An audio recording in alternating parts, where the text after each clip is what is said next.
साथ अशोक चौहान। देश और दुनिया की तमाम खबरों पर आइए डालते हैं एक नजर।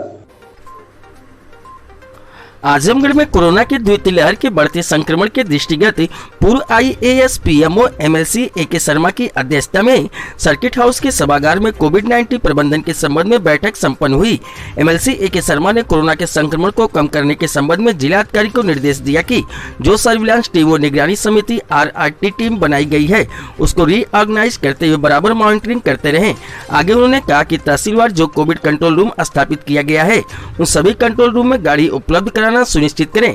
इसी के साथ ही उन्होंने आयुक्त आजमगढ़ मंडल आजमगढ़ को निर्देश दिया कि जनपद में जो भी मेडिकल की दुकानें हैं उस पर कोरोना मेडिसिन किट तैयार कराकर उपलब्ध कराएं। उस कोरोना मेडिसिन किट का मूल्य निर्धारित कर लें जिससे आम जनता को कोई भी कोरोना के लक्षण प्रतीत हो तो वह कोरोना की दवा अपने नजदीकी मेडिकल की दुकान से निर्धारित मूल्य पर खरीद ले। इसी क्रम में MLC AK शर्मा ने जिलाधिकारी को निर्देशित करते हुए कहा कि जनपद में जितने भी ग्राम पंचायतें हैं उसको समस्त CSC PSC के डॉक्टरों में विभाजित करके एक निश्चित संख्या में ग्रामों की जिम्मेदारी दे दें। उन प्रत्येक डॉक्टरों के साथ राजस्व विभाग के अधिकारी, आशा, ANM, DCPM आदि की टीम लगाएं। उनके डॉक्टर अपनी टीम के साथ संबंधित ग्राम में जाकर जो भी व्यक्ति कोरोना से संक्रमित है उसका उचित उपचार करेंगे, दवा का वितरण करेंगे। यदि कोई मरीज गंभीर है तो उसे संबंधित अस्पतालों में भिजवाना भी सुनिश्चित करेंगे। इसी के साथ ही उक्त डॉक्टरों की बराबर मॉनिटरिंग भी करना सुनिश्चित करें। आगे MLC AK शर्मा ने आयुक्त को निर्देश दिया कि राजकीय मेडिकल कॉलेज चकरपानपुर में एक फ्रंट मैनेजमेंट डेस्क बनाया जाए जिसमें डॉक्टरों और अधिकारियों की ड्यूटी लगाए। किसी मरीज के पहुंचने पर फ्रंट मैनेजमेंट डेस्क के अधिकारी मरीजों को सही सलाह देकर उनका इलाज कराएंगे। उन्होंने जिला अधिकारी को निर्देशित किया कि ग्राम पंचायत में अनटाइड फंड आवंटित किए जाते हैं उसमें मेडिकल इक्विपमेंट क्रय करने व कोरोना मेडिसिन किट भी क्रय कराएं। MLC AK शर्मा द्वारा कोरोना मेडिसिन किट जनप्रतिनिधियों व प्रशासन को उपलब्ध कराया गया। इसी के साथ ही जनप्रतिनिधियों से ग्रामीण क्षेत्र में कोरोना के संक्रमण के बारे में भी जानकारी प्राप्त की गई। इसी के साथ ही जिलाधिकारी राजेश कुमार द्वारा PPT के माध्यम से कोविड-19 के बारे में विस्तार से बताया गया। उन्होंने बताया कि कुल positive case 10,063, active case 4,392, home isolation में 4,034, कुल सैंपलिंग 1,57,313 कराई गई। RRT 54, निगरानी समिति शहर क्षेत्र में 172 व ग्रामीण क्षेत्र में 1,858 व सर्विलांस टीम 3,585 लगाई गई है। इसी के साथ ही प्रत्येक ब्लॉक में गाड़ी की व्यवस्था 36 एम्बुलेंस, 2600 वाहन, 35 स्टैटिक बूथ बनाया गया है।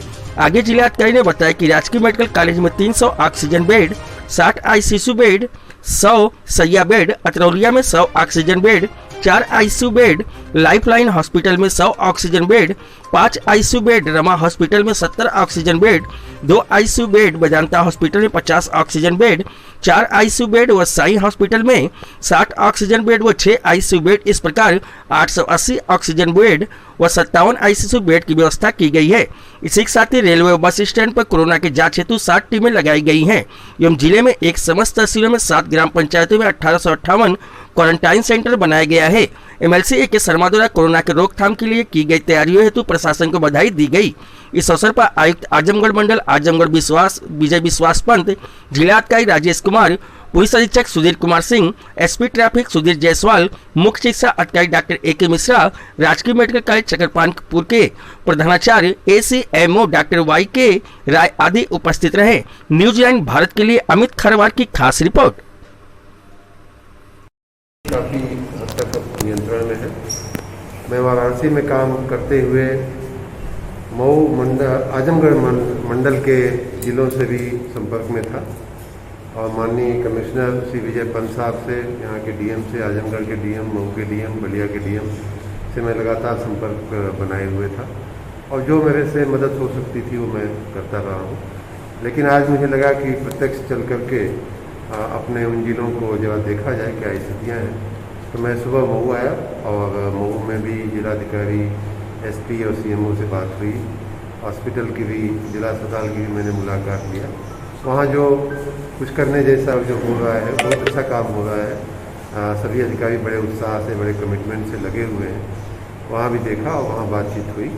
कुछ जो करने जैसा काम है वो किया जाएगा। उसी प्रकार भी थोड़ी देर पहले मैं आजमगढ़ आया। वैसे मैं ये भी कह दूं कि यहाँ के मंडल कमिश्नर से मैं हमेशा लगातार संपर्क में रहता हूँ और रात दिन हमारी बात होती रहती है। DM साहब से भी बात होती रहती है। तो कोई नई बात नहीं थी।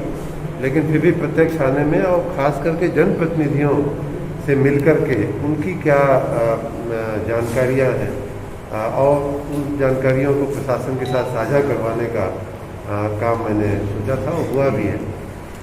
उसके मद्देनज़र कुछ चीज़ों जो हम लोगों से बाहर से अपेक्षित हैं वो किया जाएगा।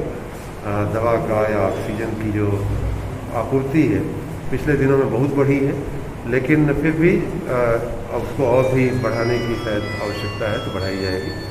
और जहाँ तक अधिकारियों के मनोबल का सवाल है, आत्मविश्वास का सवाल है, बहुत बढ़ा है और इन्होंने बहुत अच्छे से संयोजन करके, बहुत अच्छे से संगठन करके सब अच्छा आयोजन किया है। मैं उनको साधुवाद देता हूँ, बधाई देता हूँ।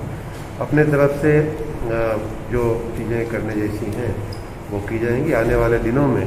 अभी आपने देखा हमने दवाओं के कुछ किट प्रशासन को भी दिए, भारतीय जनता पार्टी के अपने कार्यकर्ताओं को भी दिए और बलिया जिले के लिए भी कुछ किट रखी गई।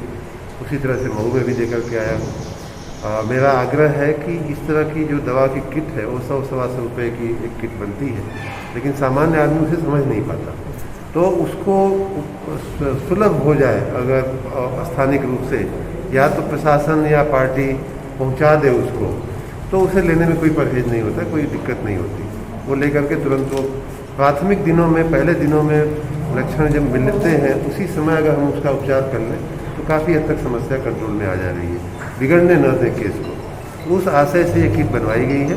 आने वाले दिनों में कुछ 1000 किट हम भिजवा रहे हैं और उसका मऊ, बलिया, आजमगढ़ सभी जिलों में सदुपयोग होगा। इस तरह की किट बनवाई गई है और आने वाले दिनों में ये कई हज़ार किट जो है डीएम साहब को यहाँ मिलेगी और मुझे आशा है कि उसका वितरण होगा। और सर, आपके तमाम विशेषज्ञों से भी बातचीत होती होगी, क्या लग रहा है कोरोना अभी पीक पे चल रहा है, अभी कब तक कुछ उम्मीद है? देखिए ये तो मेडिकल के फील्ड के ही लोग बता पाएंगे, हमें इस विषय में कहने का कोई अधिकार नहीं है। हम इतना जरूर कहेंगे कि हम आशा रखते हैं कि न आवे, कोई दूसरी तीसरी वेव की जो बात हो रही न आवे, लेकिन आती है तो मैं इतना ज़रूर कहूँगा कि हम इस बार शायद बेहतर तैयार हैं। पिछले समय की अपेक्षा हम इस बार चैलेंज ऐसा आया कि सब लोग उसमें अपनी तैयारियां हमने पीक पे पहुंचाई हैं, तो शायद हम उससे निपटने में हमारे